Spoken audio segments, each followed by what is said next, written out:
ప్రభు యొక్క ఘనమైన నామాన్ని బట్టి ప్రతి ఒక్కరికి వందనాలు చెల్లిస్తూ ఉన్నాను. ఈ ఉదయకాలాన్ని ఆయన సన్నిధిని సమీపించడం మనకెంతో గొప్ప భాగ్యము. ఆయన మాటలు వినడం ద్వారా అనేక పరిస్థితుల్లో మనమైతే గొప్ప విడుదల పొందుకుంటాం. కీర్తన గ్రంథము 50:15 ఆపత్కాలమున నీవు నన్ను గూర్చి మొరపెట్టుము, నేను నిన్ను విడిపించదను, నీవు నన్ను మహింపరచదవు. ఈరోజు ఎవరైనా సరే ఏదైనా కష్టంలో ఉన్నట్లయితే వారికి ఎంతో ధన్యత కలిగేటువంటి మాట. నీవు కానీ మొరపెట్టినట్లయితే ఖచ్చితంగా దేవుడు అటువంటి పరిస్థితుల నుంచి విడిపిస్తానని ఆయన మాట్లాడుతూ ఉన్నారు. సింహాల బోనైనను సంతోషముగా వెళ్ళిరి, సింహాల బోనైనను సంతోషముగా వెళ్ళిరి, ప్రార్థించిన వెంటనే రక్షించే నీ హస్తము, ప్రార్థించిన వెంటనే రక్షించే నీ హస్తము. యెహోవా నీ నామము ఎంతో బలమైనది, ఎంతో బలమైనది, ఎంతో బలమైనది.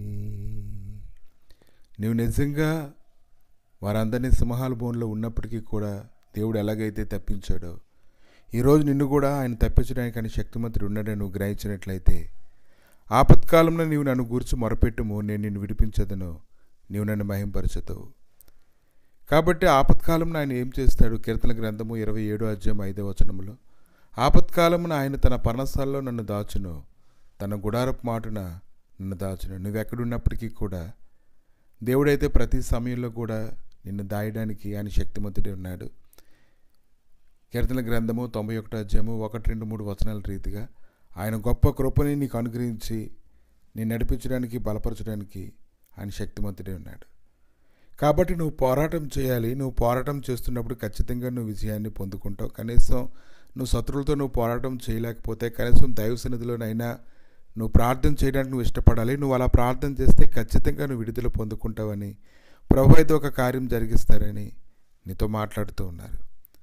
కనుక ఎప్పుడు కూడా రాజీ పడకూడదు, బేరాలు ఆడకూడదు. దైవ సన్నిధిలో నీ మాట అవునంటే అవును అన్నట్టుగా నువ్వు ఖచ్చితమైనటువంటి ప్రార్థన చేయడానికి నువ్వు సిద్ధపడాలి. ఎప్పుడైతే ఆయన ఖచ్చితంగా ఒక కార్యం జరిగిస్తారని, పరిస్థితులన్నింటినీ కూడా ఆయన మార్చివేస్తారని ఎప్పుడైతే నువ్వు గ్రహించుకుంటావో ఖచ్చితంగా నీ జీవితంలోని ఆయన సన్నిధి పనిచేయడం ప్రారంభిస్తూ ఉంటుంది.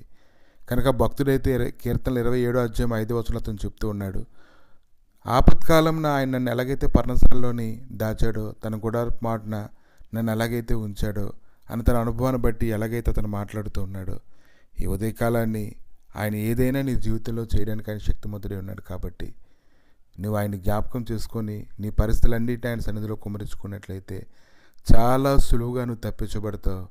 దేవుని యొక్క గొప్ప అద్భుతాన్ని నీ జీవితంలో చూస్తావు. ప్రభు నేను ఎంతగానో బలపరిచి కృప చూపును గాక. ప్రభు నీ గాయపడిన హస్తాలకి నాయన ఇదిగో తండ్రి, అందరిని అప్పగించి ప్రార్థన చేస్తుండగా నాయన నువ్వు రక్షించడానికి సహాయం చేయడానికి కృప చూపించడానికి నువ్వు శక్తిమంతుడు కనుక నీ కృపా సమాధానాన్ని అయినా తోడుగా ఉంచి ప్రతి ఒక్కరిని బలపరిచి నీ మహిమతో నీ నడిపించి మీరే మహిమగంత ప్రభావాలు పొందమని నాయన, సింహాల బోనైనప్పటికీ నీ గాఢాంధకారపు లోయలు అయినప్పటికీ నీ తండ్రి అందులో పడినటువంటి వారందరినీ నేను సజీవంగా బయటికి తీసుకొని రాగలిగిన వాడు కనుక వాడు ఉన్నటువంటి పరిస్థితుల్లో నుంచి వారిని బయటికి రప్పించి మీరే మహిమ పొందమని, వెలుగులో వారి నుంచి ఎత్తైన స్థలంలో నింపమని యేసుక్రీస్తు నామములు అడిగి వేడుకుంటున్నాము తండ్రి. ఆమేన్.